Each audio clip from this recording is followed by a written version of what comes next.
Hi, this is Christina. This is on I Am God, Part 2.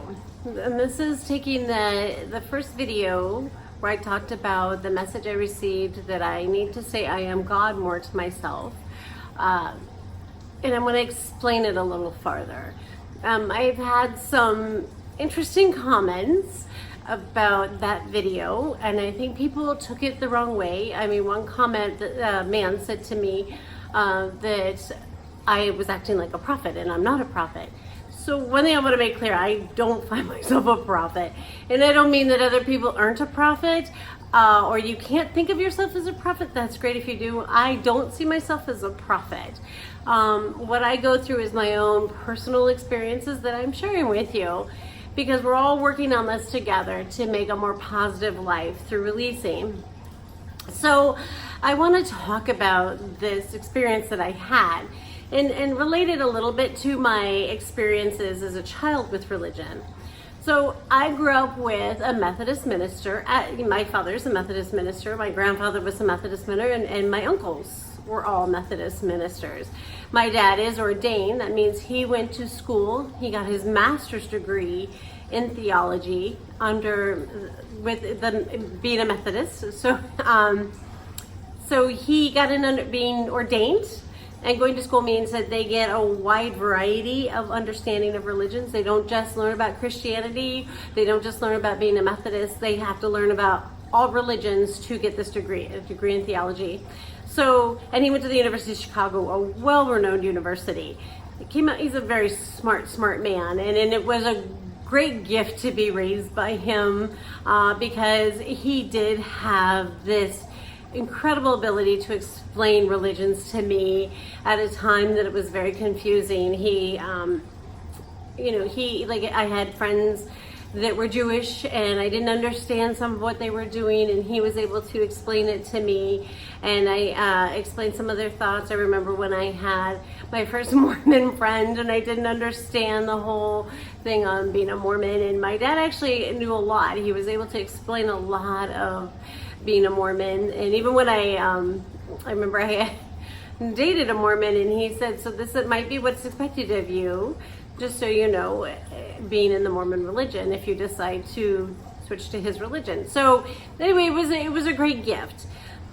But I wouldn't say my father was the most churchly person, and that's confusing to say. We did go to church.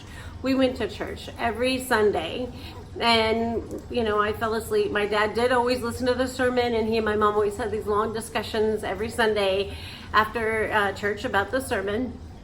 And they were involved that way, but they weren't real involved with the church. I mean, of course, they would have us go to, the church schools, and we attended the church camps, and we did a lot of stuff, but we never necessarily brought it home. Like, we didn't talk about Jesus in our lives every day, and we definitely didn't pray before dinners, and those parts weren't included in our lives. And I didn't realize that at the time. Later, as I got older, I realized that there were parts of the church my dad was struggling with, and that's why he didn't bring the church home with us. Like, we went to church, but we didn't come home and pray to God. And we didn't, he didn't say, did you pray to God about it, or did you talk to God about it? Because he was struggling with his own issues. And as a matter of fact, when I had my first child, I had him out of wedlock, and we went to church the first time with this brand new little baby that he was so proud of. And some people at the church said to my father, oh, it's too bad your daughter's a sinner, and it's too bad that she's given you this sin. Isn't that a shame? And it was shortly after that we actually left the church, and my dad explained to me that he had been struggling with that shame and that term, it's a shame, or you're a sinner, for his whole time growing up, and the whole time he was raising us in the church.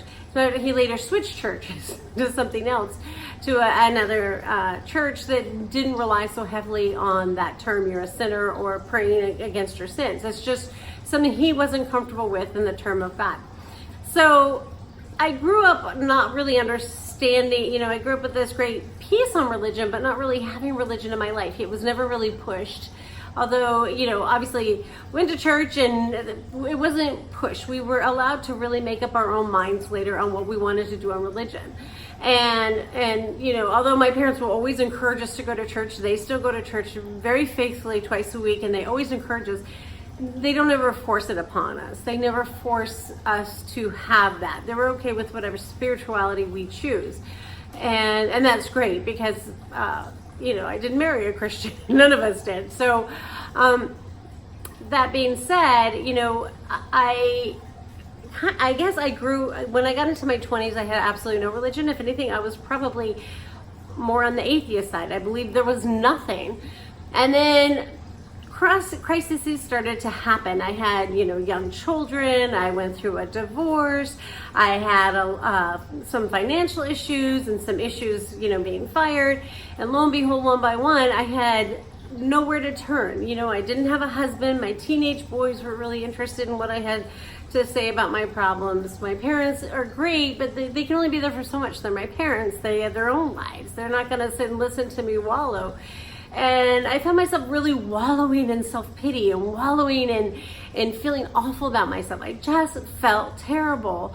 And I started to believe that there had to be a universe out there, at least a conscious energy. That's how and I still believe there's a very conscious energy we all have. And I, you know, believe that wholeheartedly. And so it was after that shortly that I lost my job, and it was a very traumatic job loss. It's the kind of job loss that you're not sure if you can actually get hired again. It was that kind of finality to it. You know, it was a mistake made, and it was spread around the type of work that I do. And nobody wanted to hire me at that time, and I didn't know what I was going to do. I was a single mother with 2 teenage boys, and I was really struggling. And although I had this belief in a universe up until that point, I hadn't had any like true way to speak to a universe or God. And I remember sitting on my kitchen floor so depressed. I had just gotten to this point where I didn't know how I was going to recover from this. I was, you know, I mean, I felt like the world had tumbled down and crashed upon me, and I didn't know how I was going to recover. And I even quit eating. I quit doing anything. I just laid on my kitchen floor, just numb. And my boys just kind of walked by and left me. I don't think they quite knew what to do, you know? I mean, how does a teenager take care of their mother? Anyway, so I finally, I think, became maxed on my emotions. I had cried myself down to nothing, and out of nowhere, I just finally said, you know, I give this to you, God. I don't know what more I can do. I don't know why this happened to me. I don't know what's going on, but I give this to you. I'm giving you all of my pain, all of my problems, and I'm going to just trust you with what the future has to give me. I'm going to trust you, and I will do whatever needs to be done per you telling me from here on out. And I think I just fell asleep at that point. And I woke up the next day on my kitchen floor, but the sun was shining really brightly in my face. It was just like pounding on me. And I woke up, and I remember thinking for the first time in about 3 weeks since I had lost my job that I felt okay. It was the first day I ever felt okay. After all this trauma and I literally had just everything crumbling in my life, and suddenly I was like, it's okay. I'm okay. And I remembered I had given that away to God. I had given everything away to God. And so I said, you know what? I guess I'm okay with, you know, I had come to terms. I'm okay with you, God.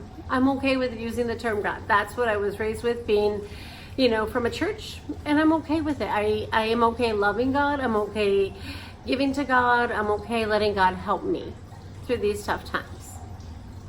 And I released it, and that's probably my first release. It was not anything I knew at the time was a release, but at that time I released it. And this is my first fond memory, and the memory that always comes back to me when I think about this releasing technique that I do is at that time I released this. And this was 10 years ago, but I released it fully to God. And I used that term God. I said, I release it to you, God. And you know, and I mean, this is, it's quite a while, but anyway, shortly after that, things just started happening in my life that were good. I suddenly got enough money to live off of without having to go back to work. So you know, I had got enough money to survive about 8 months without having to think about anything. I met the man that would soon be my husband. I met some really fantastic people who helped me see a different part of life.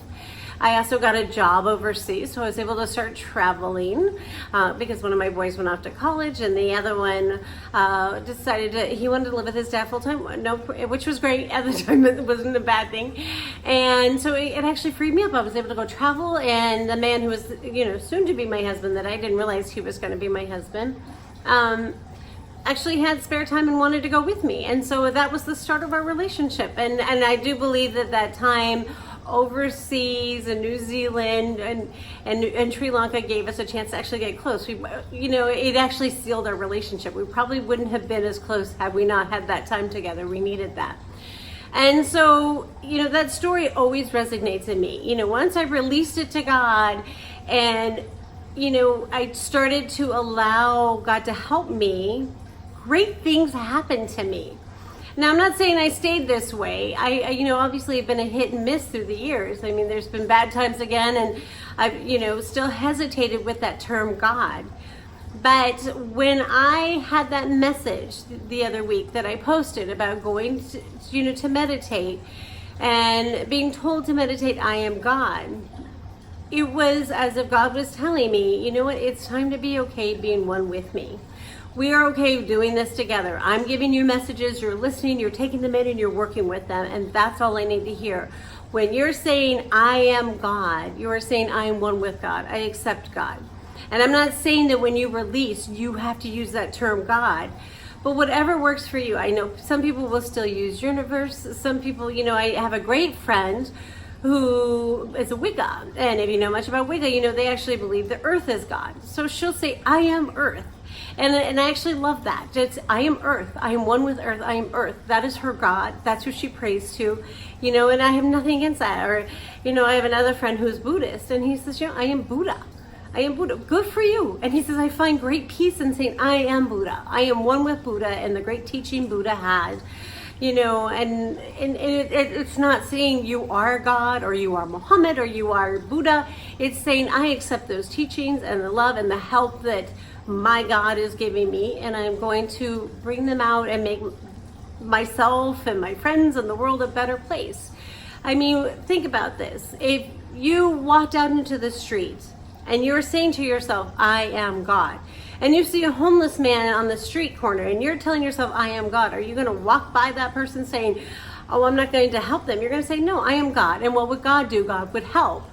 You know, maybe, you know, you only have $1 to give, or maybe, you know, it's a handshake. I don't know, but it's I am God. Like one day, you know, I was out with my little girl and I said, what would you say if I said you were God?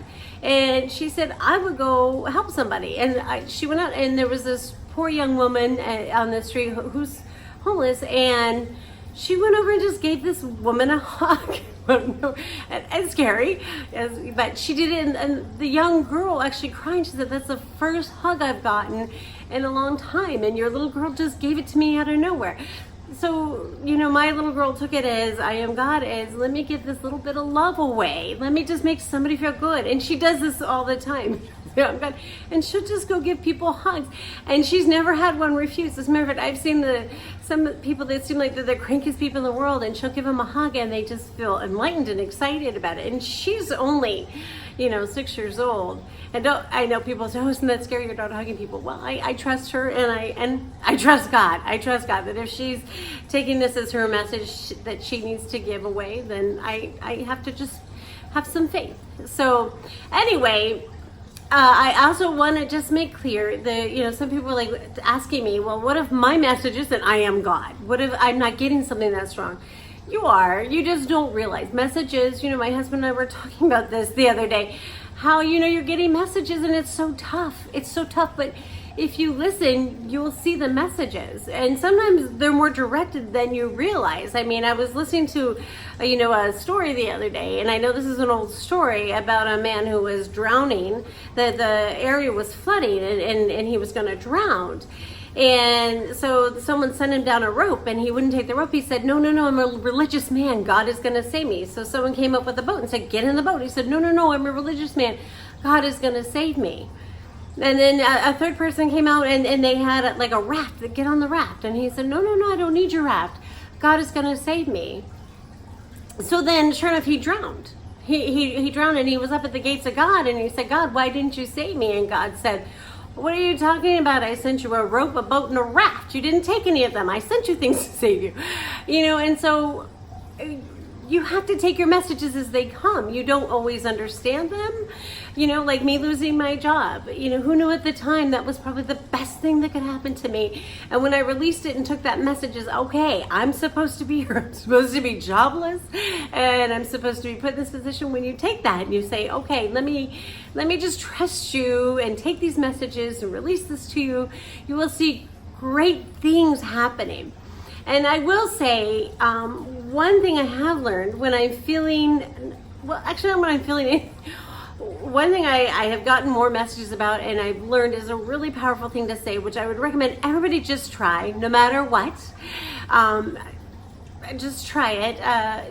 In your mind, just repeat to yourself all the time, I am God. I am the universe. I am divine. Just keep saying those to you. I am God. I am the universe, and I am divine. Just let that come heart. And I say to myself no all the time, because when I have those great things in my world, if I am living those and they are part of my body and part of who I am, how could I do anything wrong? How can I will be doing nothing but the best possible. I will be trying to be the best person I can be if I believe that's what I am. So anyway, I hope you all have a blessed, great day, and I will talk to you soon. Thank you.